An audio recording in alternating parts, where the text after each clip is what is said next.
Welcome back to the channel HardReset.Info. In front of me is Pixel 10 Pro. In this video I'm going to show you how to add widgets to lock screen. So let's open settings on your device and scroll down and select display and touch section. Now here you want to find a lock display section, and here tap on a lock screen. And finally let's grant permission to widgets on a lock screen. Now we want to lock your device, and now let's wake up the screen and swipe left from the right edge of your device to enter your new widget zone.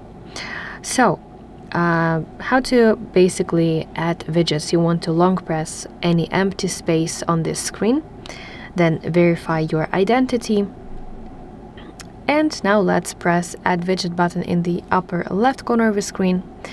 And finally you need to pick your widgets, so you can go to browse section here at the bottom to open list of your installed applications, then select widget that you wish to use, and let's drag it to this screen, and finally tap done button.